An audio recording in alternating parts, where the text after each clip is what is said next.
Bom, irmãos,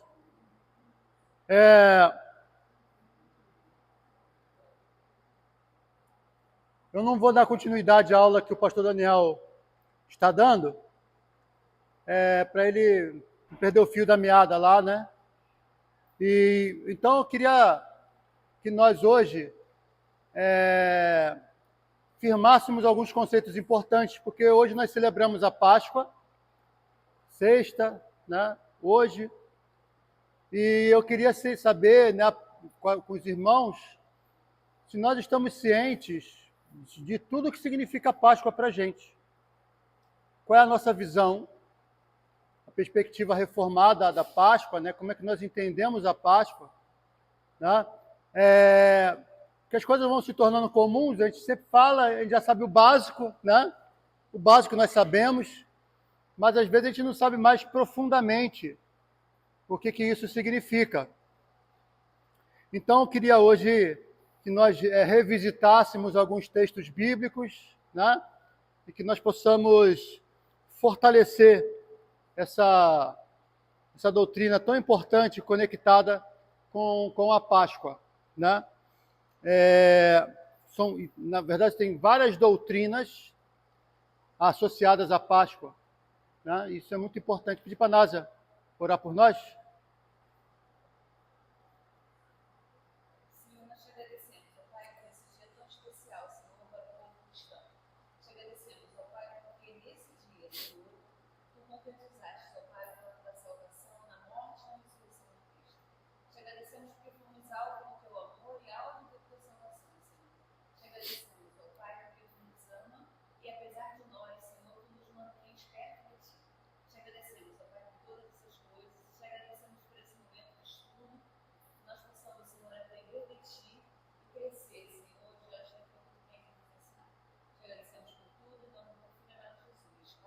Amém.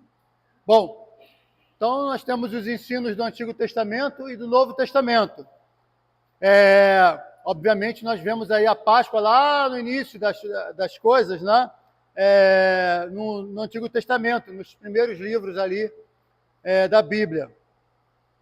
Então, a pergunta que eu faço para vocês: quando começa a Páscoa? Oi?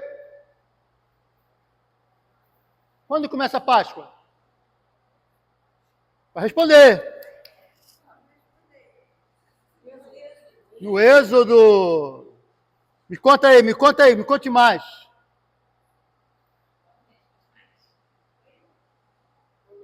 Começou no Êxodo, mas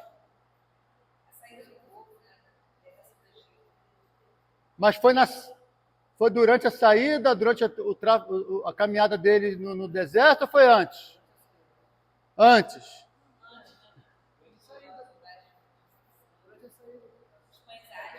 Foi na saída. Isso, né? Está lembrando aqui do anjo da morte. Então, a ideia aqui é que eles não tinham saído ainda. Foi algo que antecipou a saída, né? Então, alguém leu lá para mim, Êxodo, capítulo 12, os versículos de 1 a 3.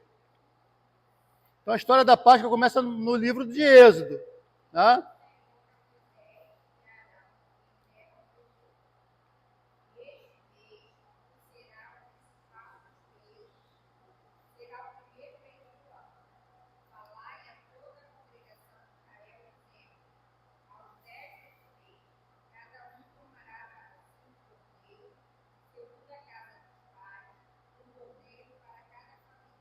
Muito bem. Então, aqui já tem a determinação do Senhor aí a Moisés, né? Na terra do Egito.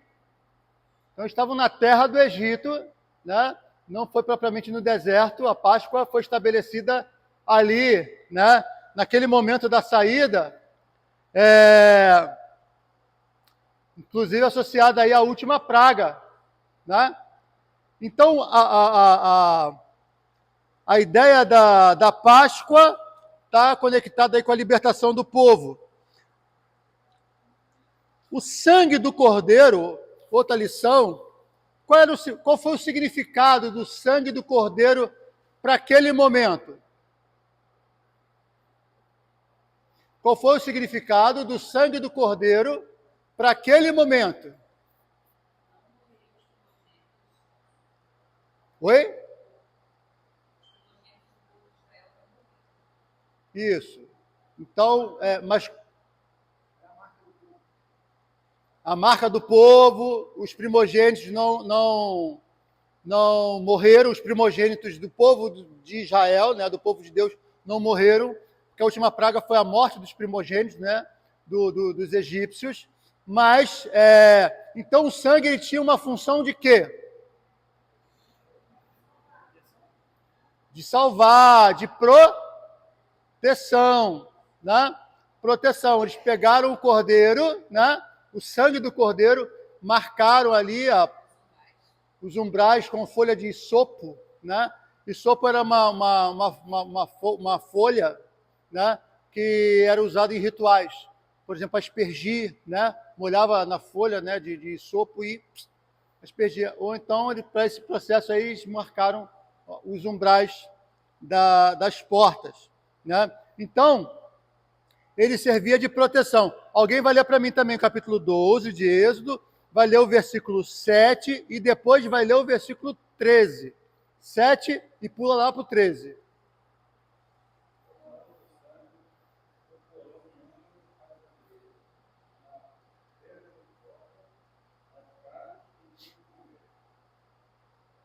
Treze.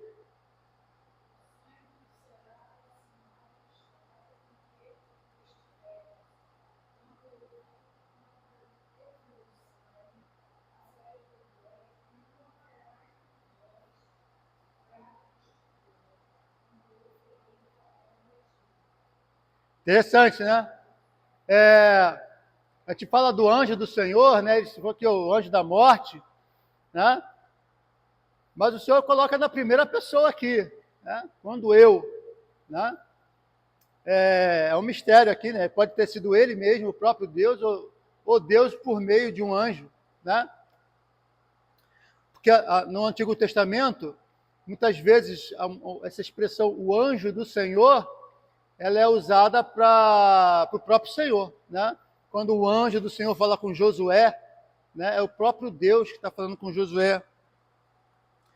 Então, o sangue do Cordeiro Pascal serviu como um sinal protetor, né? Protegeu o povo de Israel da morte, né? Dos primogênitos. A ira de Deus caiu ali sobre todos os que não tinham a marca do sangue nos umbrais das portas.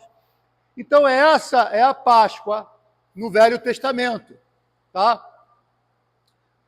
Bem resumido aqui, então, é o momento em que o cordeiro foi sacrificado, foi estabelecido regras de como comer aquele cordeiro, a sua família tinha que comer o cordeiro, se fosse muito grande, a sua família fosse pequena, o cordeiro fosse grande, né? Você chamava outra pessoa e o cordeiro era comido integralmente, né?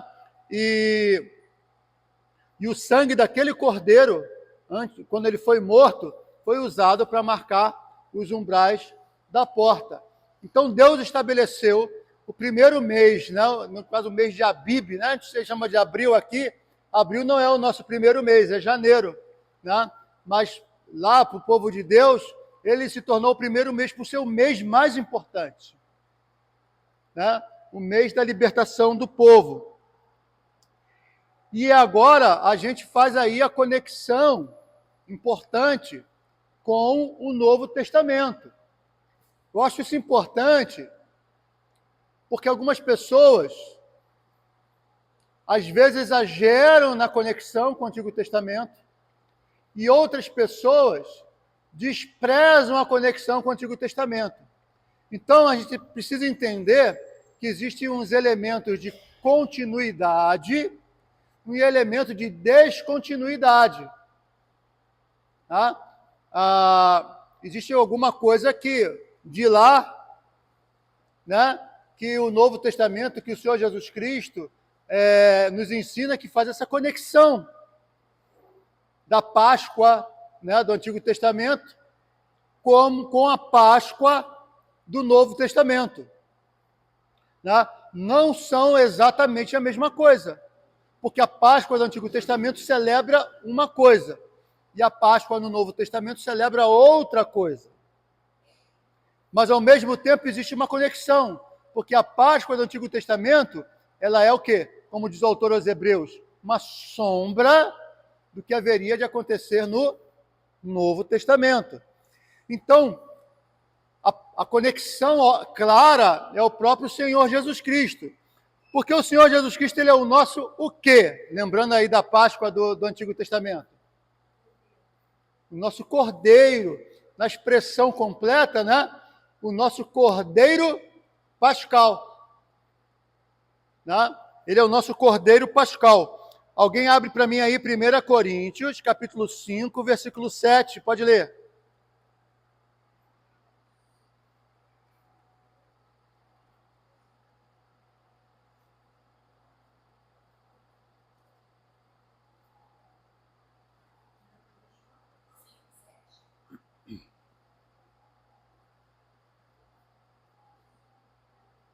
Primeira Coríntios 5, versículo 7.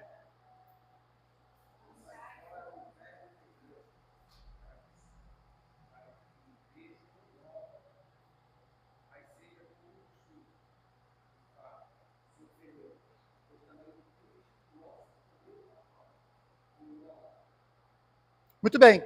Então, pois também Cristo, nosso Cordeiro Pascal, foi imolado. Então, ele faz as conexões, né? O velho fermento, né? Essa conexão de fermento é importante porque o pão da Páscoa é o pão asmo, né? Ou ázimo, né? A gente chama de asmo, né? Mas é ázimo, né? Ele era sem fermento, né? Por que era sem fermento?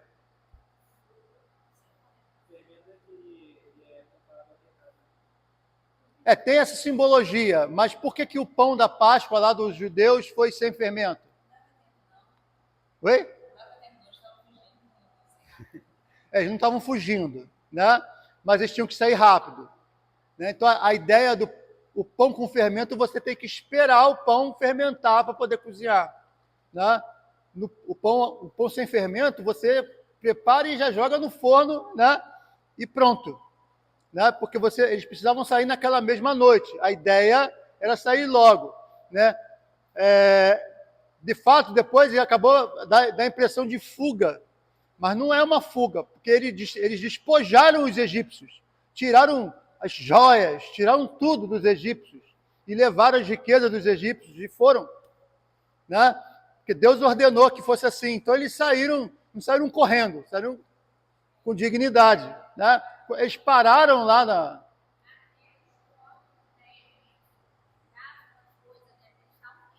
Exato. Sai daqui, né? Se continuar aqui, as pragas continuam, né? Então, eles estavam desesperados, saem daqui. Aí, todo mundo, quando os egípcios, né, despertaram, a nossa mão de obra foi embora. Aí eles foram atrás dos judeus, e a gente já é outra história, já é o evento lá do Mar Vermelho.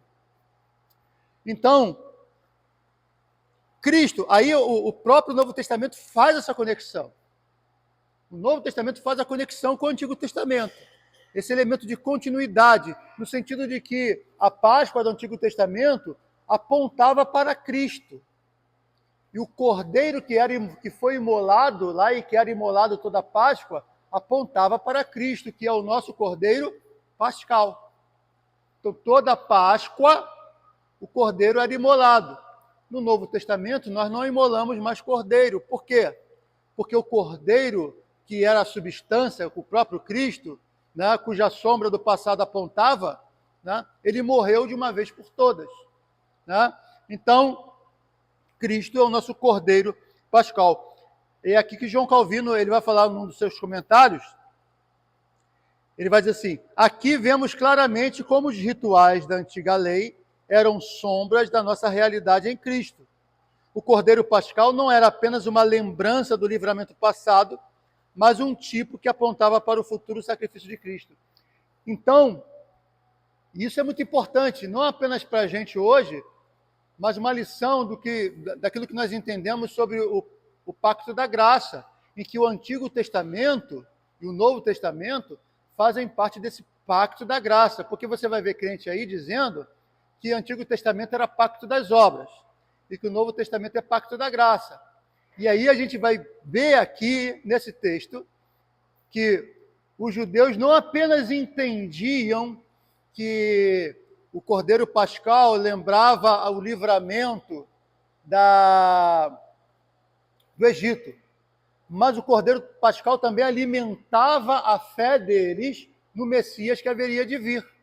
Então, os santos lá do povo judeu, os verdadeiramente salvos, eles não foram salvos por obras, eles foram salvos pela fé, né, no Cordeiro Pascal que haveria de vir, o Messias. Tá? É o que Paulo vai ensinar lá, em Romanos, né, capítulo 3, a partir do versículo 22, ele vai falar, né, os pecados anteriormente cometidos, eles não foram limpos, né, e perdoados por causa das obras. Eles foram perdoados por causa do Cristo que veio e morreu na cruz por causa daqueles pecados passados do Antigo Testamento e os nossos pecados, os pecados futuros da igreja. Tá? Então, Cristo está no centro dos dois testamentos. Então, Cordeiro Pascal não era apenas uma lembrança do passado, mas um tipo, um símbolo, né? Tipo tem um significado de símbolo, mas é mais do que um símbolo, tá? É algo que tem um apontamento espiritual lá para frente, tá? Muito bem. Aí temos a última ceia, né? E aí o pacto da graça do Antigo e do Novo Testamento, nós dividimos em Antiga Aliança, né?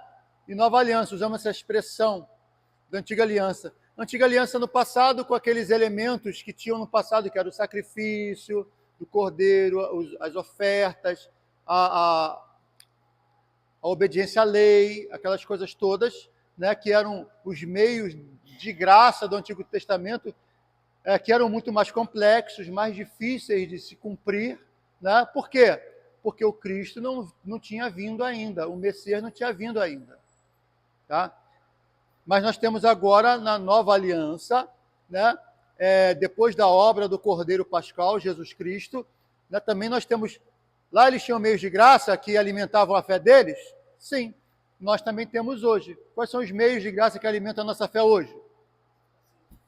Oi? Santa Ceia, que nós ministramos hoje. O que mais? A leitura da palavra, a oração, a participação no culto, né, que a participação no culto já envolve essas coisas todas, né? Oração, ceia, palavra. Né? O culto ele é formado, né, construído através dos meios de graça. Né? Oi? O batismo, né? Embora o batismo não seja algo frequente, né, mas quando ele ocorre, é por isso que nós entendemos que todo batismo ele tem que ser feito no contexto de culto, da comunidade. Porque não é apenas a criança que é abençoada, né, os pais que são abençoados e assumem compromisso, mas a igreja é abençoada e também a igreja assume compromisso. Né? Então isso é muito importante. Durante a refeição pascal, quer dizer, a ceia, Jesus Cristo instituiu o sacramento da ceia do Senhor. Abram lá, alguém pode ler para mim? Mateus, capítulo 26, os versículos 26 a 28. Pode ler.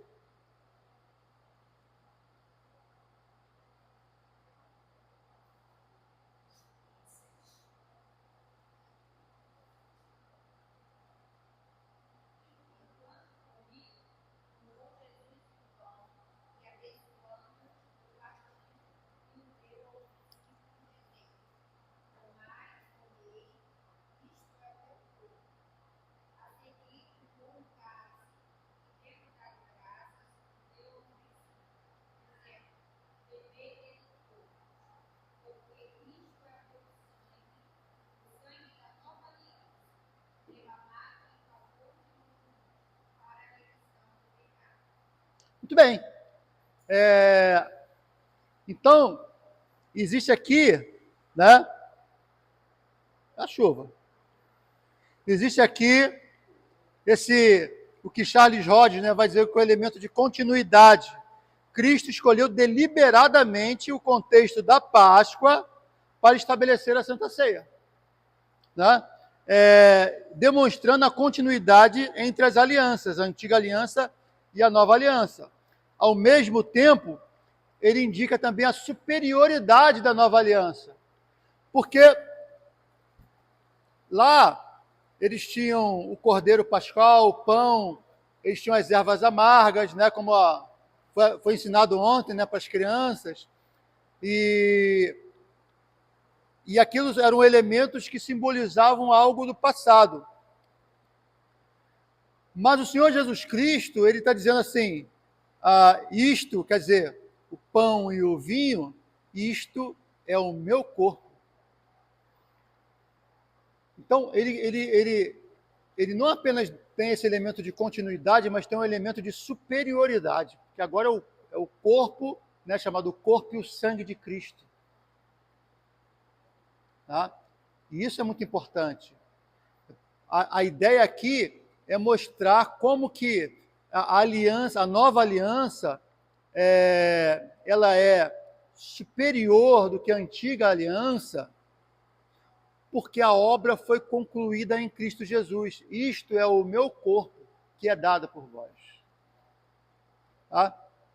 Então, Jesus Cristo, ele mostra aqui, e aí nesse sentido, né, todo culto, ele é celebração de Páscoa. Né? Todo culto deveria ser uma celebração de Páscoa. Né? Isso era tão forte na igreja primitiva, que a ceia, o culto era feito no contexto de ceia. Sempre assim, era feito no contexto de ceia. Ele falava assim, você vai para o culto? Né? O crente do Novo Testamento falava assim, lá da igreja primitiva, vamos partir o pão quando? Né? Então, eles se reuniam para partir o pão. De tão importante que esse elemento da ressurreição, da morte e ressurreição de Cristo, era para eles. Né? Esse elemento de libertação. Então, os cultos, né, eles são, obviamente, tem essa continuidade de celebração de Páscoa, todo culto. Né? Mas eu também não sou exagerado a ponto de achar que porque tem gente, né, se não me engano, acho que o próprio doutor Augusto Nicodemos é assim, né? Ele acha que não há necessidade dessa celebração de Páscoa. Por quê? Qual é o argumento dele? Que todo culto celebra-se a Páscoa. Né? Num certo sentido, ele está correto. Né? Mas, então, por que a gente continua celebrando a Páscoa numa data específica? Porque a Páscoa foi um evento dentro do plano de salvação de Deus. Aliás, o principal e o grande evento do plano de salvação de Deus. Né? Então, existem outros eventos? Sim, existem outros eventos. O próprio nascimento de Cristo é um evento dentro do plano de salvação. O Messias veio. A encarnação é um evento dentro do plano de salvação de Cristo. Né? O derramamento do Espírito Santo, o dia de Pentecostes, é um evento dentro, né, do plano de salvação de Cristo. Nós celebramos o dia de Pentecostes, o dia de Natal. Né? Tudo isso está tudo conectado dentro desse movimento. Né? Então, ao mesmo tempo que essa doutrina da Páscoa, né, da morte e ressurreição de Cristo, não deve sair das nossas mentes, todos os domingos deve estar conectado, né? Sempre oramos pela salvação que temos em Cristo Jesus. Mas, ao mesmo tempo, nós temos datas específicas em que nós celebramos o grande evento da salvação, né, que está aí dentro desse período da vida do próprio Senhor Jesus Cristo, né, aqui nesse mundo. Muito bem.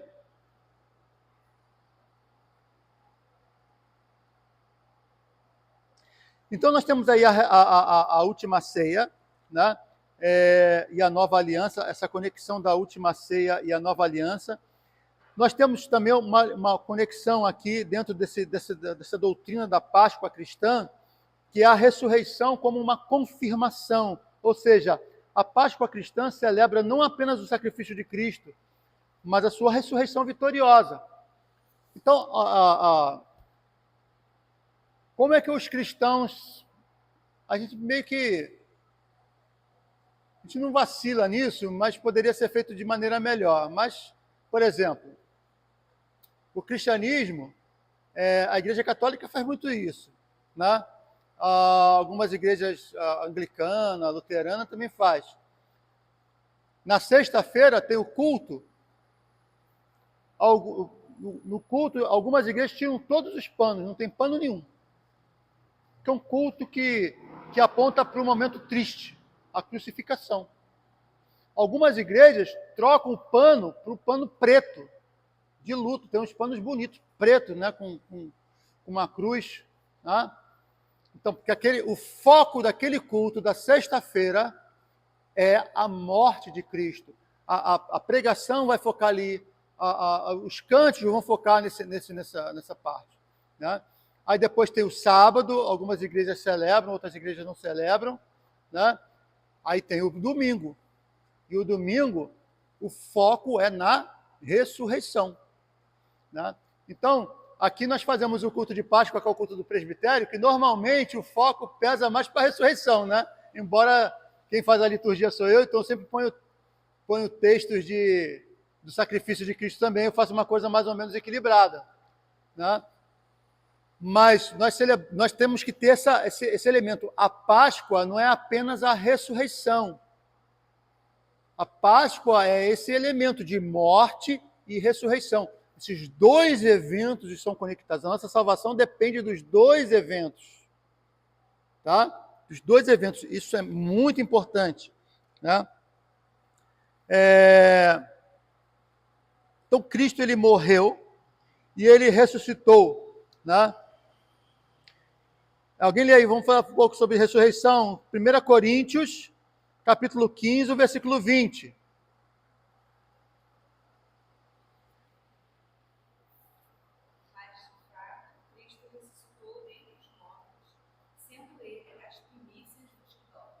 Muito bom. A ideia aqui, mas de fato Cristo ressuscitou dentre os mortos. Então ele coloca direta e indiretamente as duas doutrinas. Se ele ressuscitou dentre os mortos, é porque ele morreu. Né? Mas ele ressuscitou. Ele ressuscitou de fato. Né? E esse de fato aqui, Paulo está colocando de fato, então, assim, e a lição de ontem também, lembrando aqui, é fato ou fake, né? Para as crianças, ontem. É fato ou fake? É fato. É isso que a gente... o apóstolo Paulo, ele faz questão de enfatizar a ressurreição, como, por exemplo, tem alguns teólogos liberais, algumas pessoas dentro da teologia da libertação, que falam que essa ressurreição de Cristo, na verdade, é uma ressurreição social. Né? Eles não creem na ressurreição literal de Cristo, que Cristo, de fato, o corpo dele estava morto e ressuscitou. Então, obrigado, irmão. Sou um homem abençoado, rapaz. Eles colocam sempre dentro de um contexto de interpretação social, quer dizer, a ressurreição de Cristo simboliza a ressurreição do pobre, das garras do opressor, entendeu? Cristo foi oprimido, então a morte de Cristo é um símbolo da opressão que mata, e a ressurreição é um símbolo da libertação. Né? Mas não é que ele tenha ressuscitado de verdade.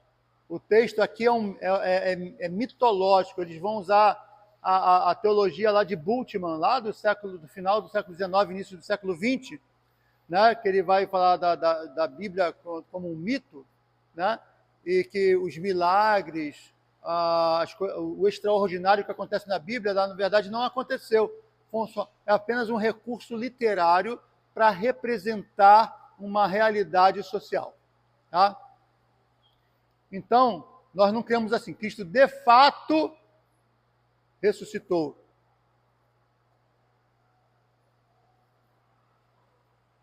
Muito bem.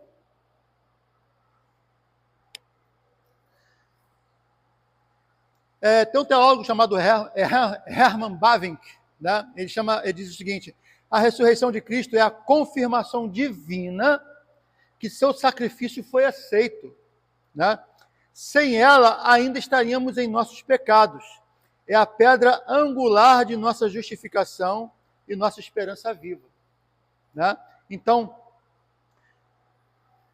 enquanto que a morte é absolutamente fundamental, porque o Cordeiro Cristo precisava morrer para pagar o preço que os nossos pecados, que a lei exigia e que nossos pecados mereciam, né?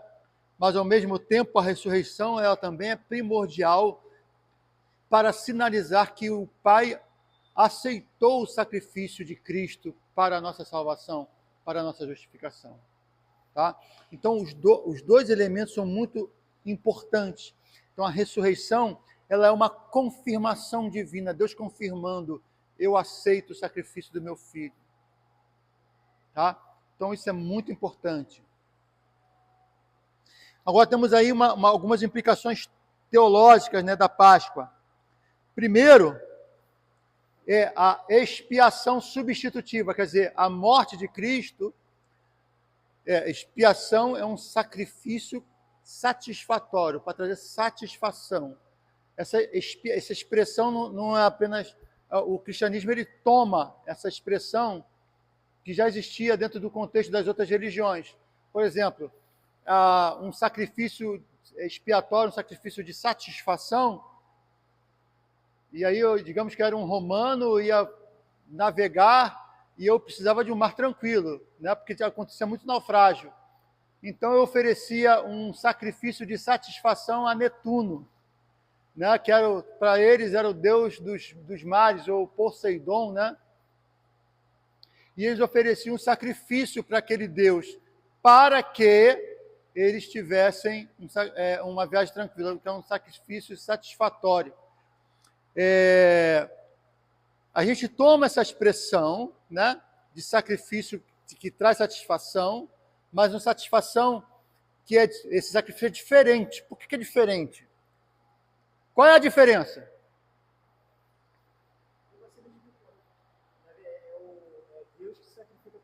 Exatamente, né?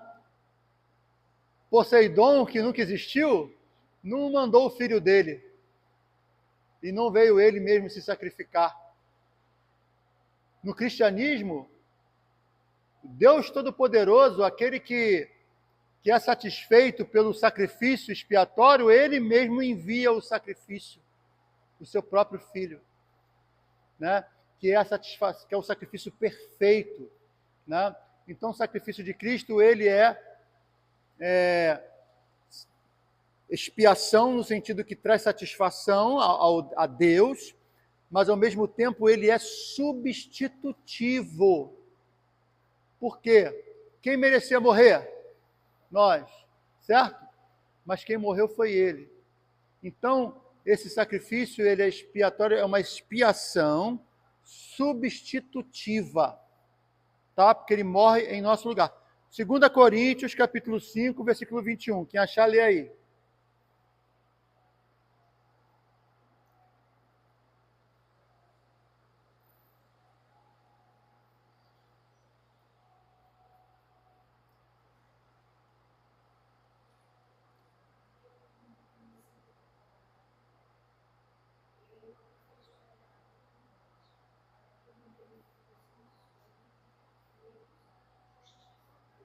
Viu aí a substituição? Aquele que não conheceu o pecado, ele o fez pecado por nós. Então, como diz, né, João capítulo 3, versículo 16, Deus amou o mundo de tal maneira que deu o seu Filho unigênito. Deus, o Pai, deu o seu Filho. Ele o fez pecado por nós. Ele nos substituiu. Jesus nos substitui, né?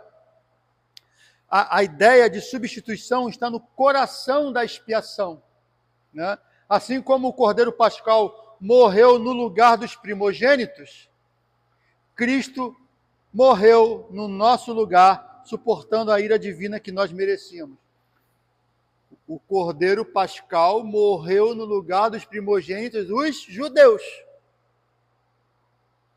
Né? Foi oferecido sacrifício, o sangue do Cordeiro foi e marcou, né? O sangue foi marcado ali nas portas, né? E os primogênitos, por causa do sangue do Cordeiro, os primogênitos dos judeus foram poupados. Né? Então, Berkoff que vai dizer isso. Assim como o Cordeiro Pascal morreu no nosso lugar, no lugar dos primogênitos, Cristo morreu em nosso lugar, suportando a ira divina que nós merecíamos. Né? Então, a Páscoa nos lembra essa doutrina muito importante. A expiação, já aprendemos o que é, que essa expiação ela é substitutiva. Né? Assim como o Cordeiro Pascual foi um sacrifício, né? Que expiou, né? Os primogênitos, o sacrifício de Cristo é um sacrifício expiatório, né? Que nos substitui.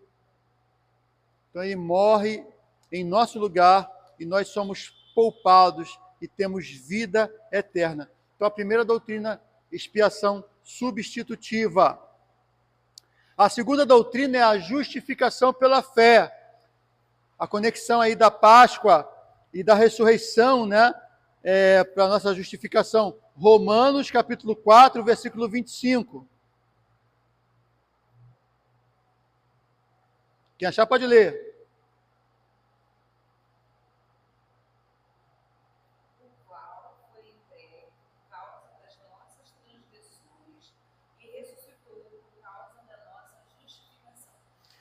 Muito bem. Ele foi entregue, quer dizer, ele foi morto por causa das nossas transgressões.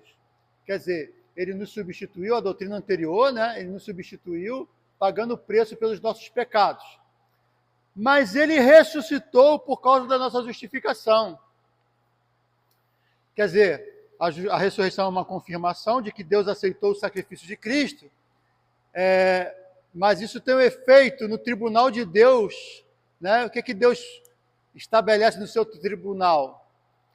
Ele nos perdoa, mas ele mais do que isso, ele nos justifica. O que é justificação?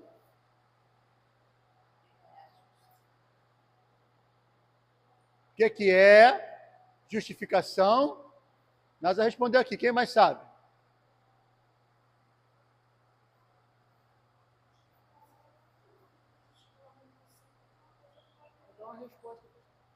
Eu não escutei, Tânia.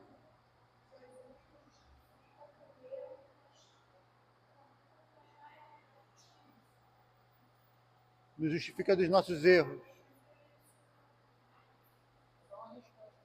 Oi? Uma satisfação, uma resposta. O que mais? Fala, Darismar. Está na ponta da língua.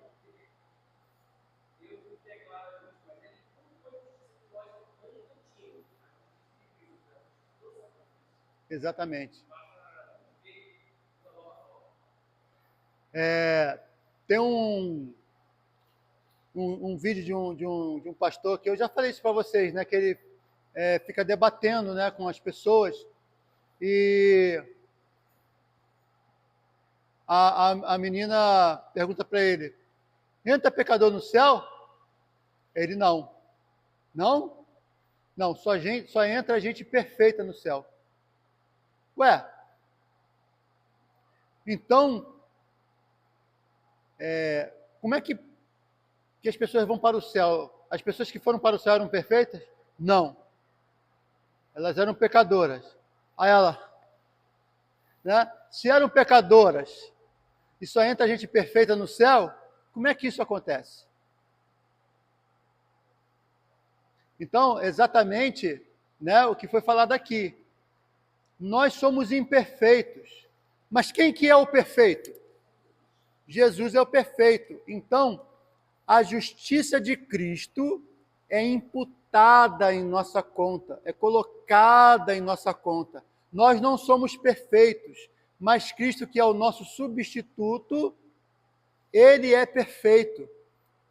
Então Deus, embora eu não seja perfeito, eu não seja justo, Deus, no tribunal dele, me declara justo por causa do sacrifício do seu filho.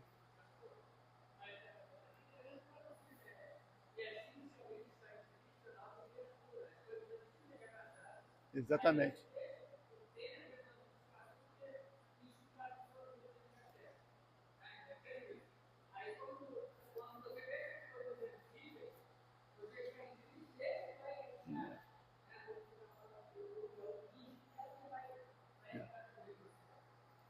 O que é importante que a gente saiba, né, que, por exemplo, existem obras da salvação que acontecem em nós. Existem obras da salvação que acontecem fora de nós. Por exemplo, a regeneração é uma obra da salvação que acontece em nós. O Espírito Santo entra em nós e nos dá um novo coração, né? A conversão, o arrependimento, né? A própria glorificação futura vai acontecer em nós. Mas a justificação é algo que acontece fora de nós. Acontece no tribunal de Deus, né? Então Deus bate o martelo lá, ó. A Dulce está perdoada. Mais do que isso, a justificação está associada aí até com a adoção. A Dulce agora não apenas está perdoada, né? Ela agora é minha filha, né? E ela vai poder entrar no céu não porque ela é perfeita, mas porque agora a perfeição de Cristo foi imputada a ela. Né? Então, sim, só gente perfeita vai para o céu, não porque essas pessoas andaram perfeitamente na terra, mas porque Cristo as substituiu. Deu para entender?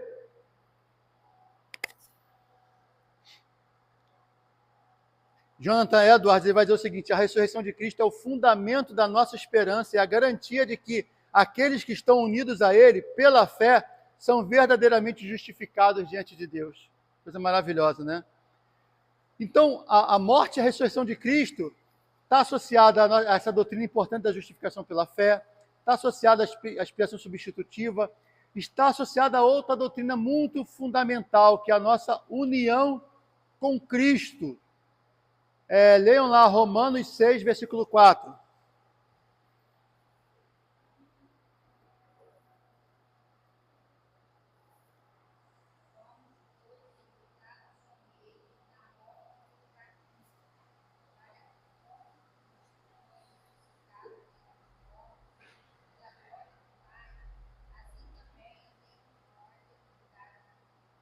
Muito bem. Fomos, pois, sepultados com ele na morte pelo batismo, né? Para que, como Cristo foi ressuscitado dentre os mortos pela glória do Pai, também andemos nós em novidade de vida.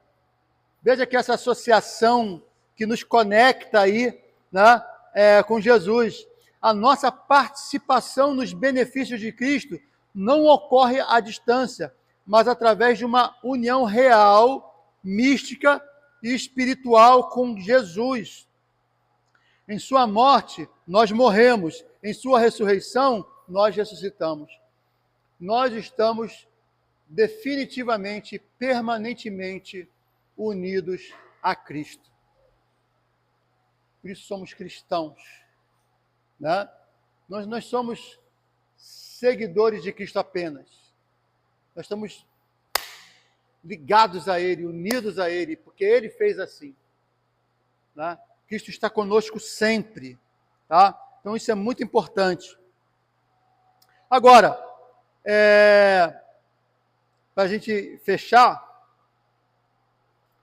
existem pelo menos duas aplicações aqui, né? Hoje nós falamos na pregação, né, sobre a importância, né, da ressurreição, da morte e ressurreição de Cristo para a nossa vida, né? Não ficar caminhando como quem caminhasse para túmulos, né? Com uma atitude de morte, mas uma atitude de vida, né? Mas temos aqui também, né, duas aplicações para a nossa vida, do que diz respeito ao sacrifício de Cristo na cruz e a sua ressurreição, quer dizer, a nossa Páscoa, né? Então, a Páscoa está associada a uma vida de santidade. Alguém já leu isso, mas vai ler de novo agora. 1 Coríntios, capítulo 5, versículos 7 a 8. Quem achar aí pode ler.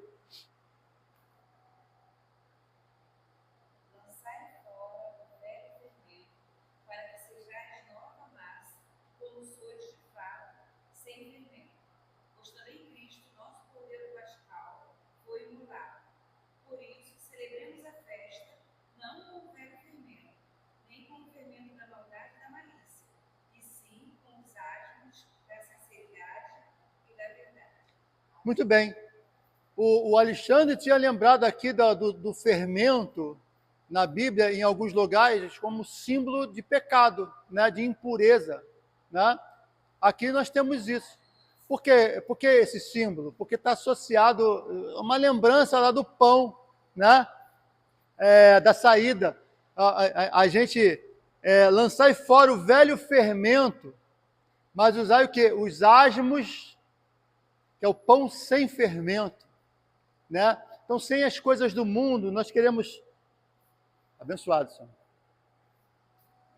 Nós queremos viver a nova vida do reino, mas nós não queremos nos livrar das coisas do passado, dos pecados que nós andávamos no passado. Nós precisamos nos livrar dos pecados que nós cometemos. Nós precisamos, se nós vivemos em certas práticas, devemos orar ao Senhor, né? Buscar o abandono de vícios, buscar o abandono de maus hábitos, né? Como nós estudamos no meio da semana, né, em Colossenses, né, a linguagem torpe, né, a maledicência. É o que ele vai colocar aqui, ó. Celebremos a festa não com o velho fermento, nem com o fermento da maldade e da malícia.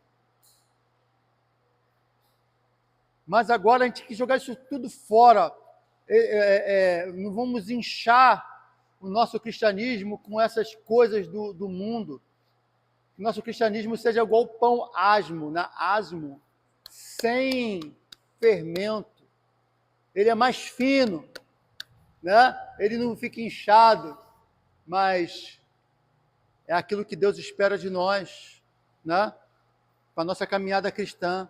Então, o primeiro elemento aqui, claro, né? Uma consequência para as nossas vidas, que nós devemos buscar a santidade dia a dia. Agora, a segunda lição, alguém lê para mim aí? 1 Pedro, capítulo 1, o versículo 3.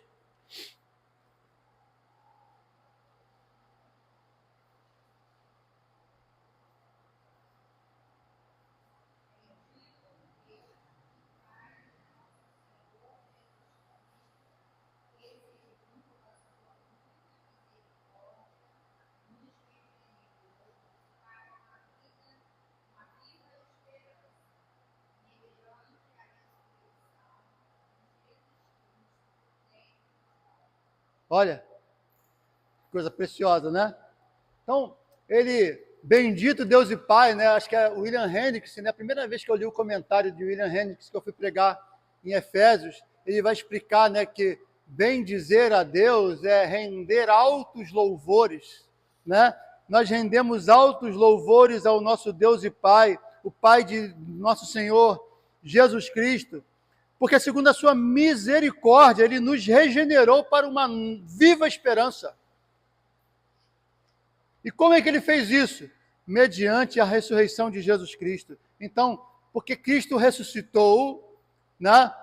Qual é o nosso maior problema? Qual o problema da humanidade? O problema da humanidade, e que eles precisam saber, não é que não é que eles vão para o inferno.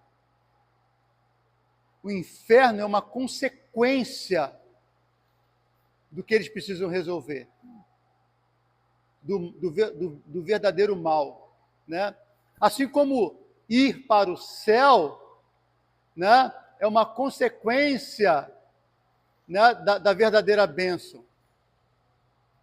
A verdadeira bênção é a nossa união com Cristo e nós temos sido perdoados, nós temos sido justificados.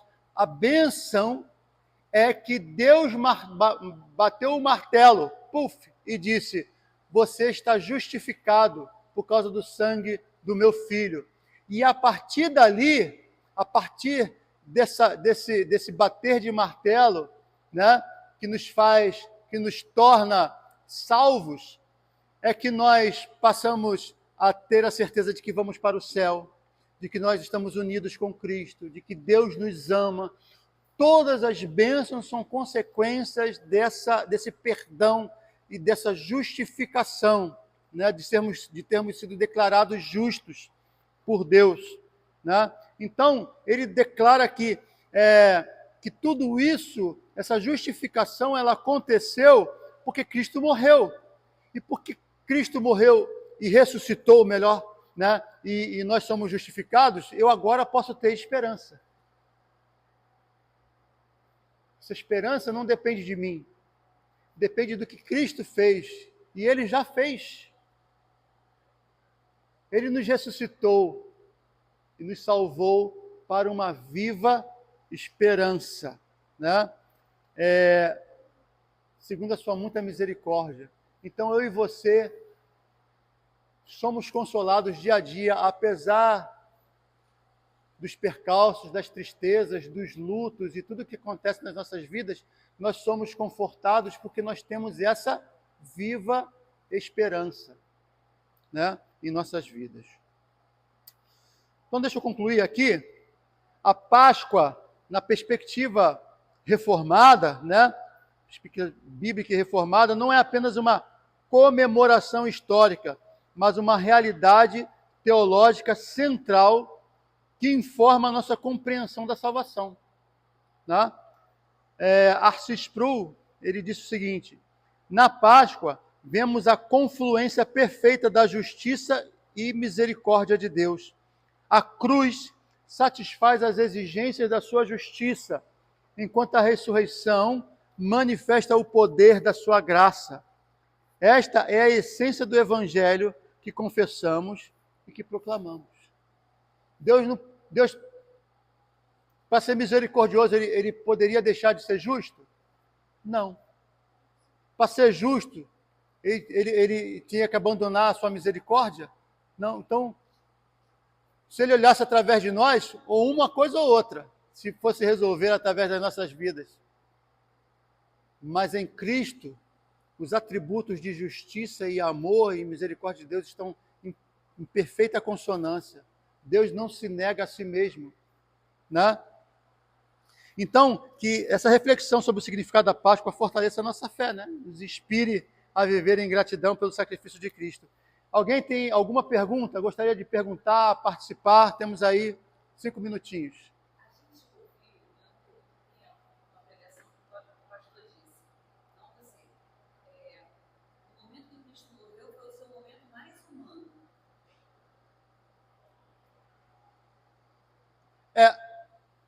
Eu não concordo muito com isso, né?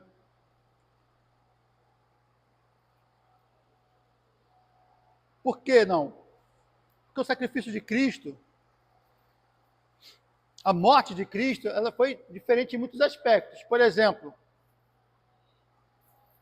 quando eu morrer, vocês vão lá no meu enterro, né? Espero que demore bastante, mas dificilmente vocês vão ver, Mauro morreu, aí teve trovão, os mortos, quando ele for sepultado, os mortos lá do Jardim da Saudade vão levantar, né? Não foi isso que aconteceu? Foi isso que aconteceu. O dia se transformou em trevas.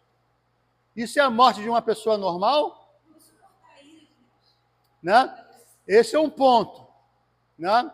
O sacrifício de Cristo não foi apenas humano, ele precisava ser humano, mas também precisava ser divino, porque ele suportou a ira do Pai. Então, esse suportar a ira do Pai é que faz com que a morte de Cristo não seja apenas uma manifestação da sua humanidade. A perda de Jesus também não foi uma perda comum. Por exemplo, quando eu morrer, vou dar uma ilustração de mim, né?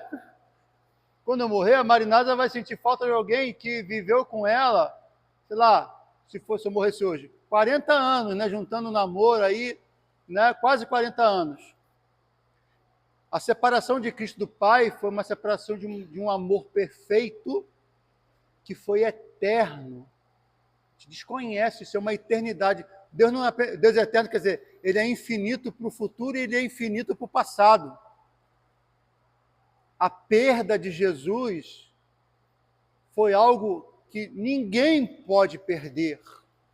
Ninguém é capaz de perder. Só Cristo podia perder. Né?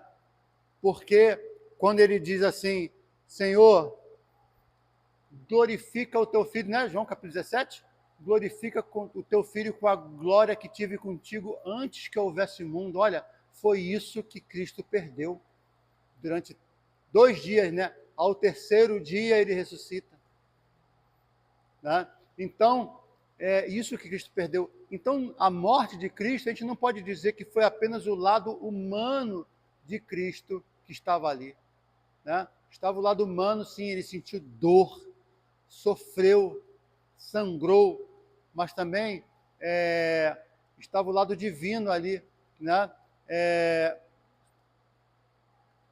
Apontando para tudo quanto a divindade dele estava passando ali naquele momento, né? E tudo aquilo que nós já falamos.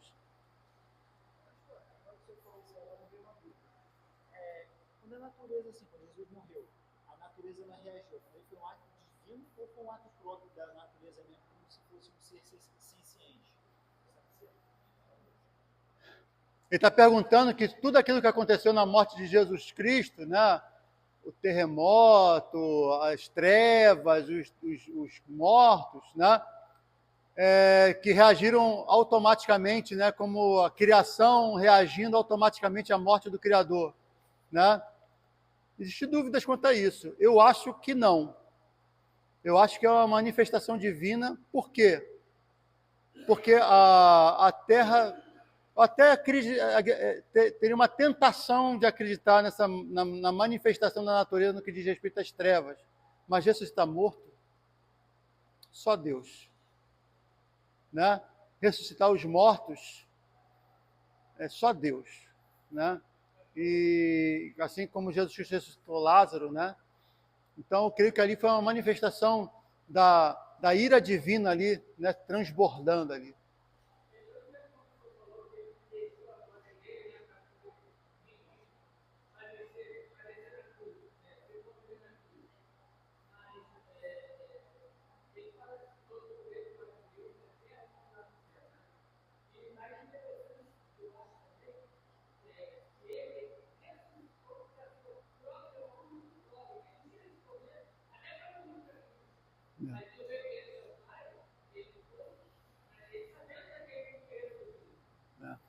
A Bíblia ela fala da ressurreição de Cristo, e você vai ter informação lá, você vai ler texto em que Cristo ressuscita pelo seu poder, você vai ler texto em que Cristo foi ressuscitado pelo poder do Espírito Santo, e você vai ler texto em que o Pai o ressuscitou. Né? Então você vê aí a ação da Trindade aí nesse evento, né? Único. Irmãos, vamos encerrar? Né? Que Deus nos abençoe, vamos orar ao Senhor. Né? Pedir ao Darismar que nos eleve a Deus nessa oração, encerrando assim, que nós possamos ir para casa, celebrar a Páscoa, né?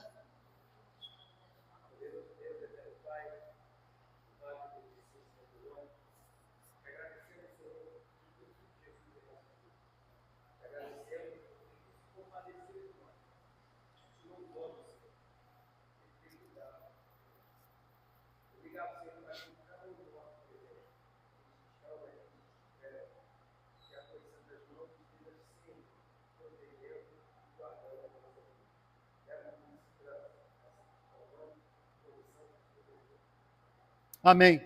Deus abençoe, irmãos. Logo mais, o Reverendo Daniel vai trazer a palavra. Nós teremos aí a participação do Grupo Filadélfia, louvando ao Senhor, né? Deus esteja abençoando os irmãos. Eu não vou estar presente, tá? Mas vamos continuar a celebração da Páscoa à noite, tá bom? Um lugar, já que ninguém desceu o segundo paninho, porque senão ele vai ficar ali, porque sabe que o presbítero não gosta de música, né? Você sabe que eu tô falando com o microfone.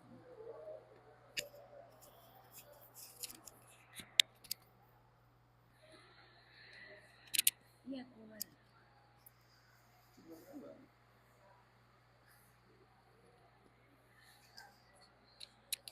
Que Deus abençoe.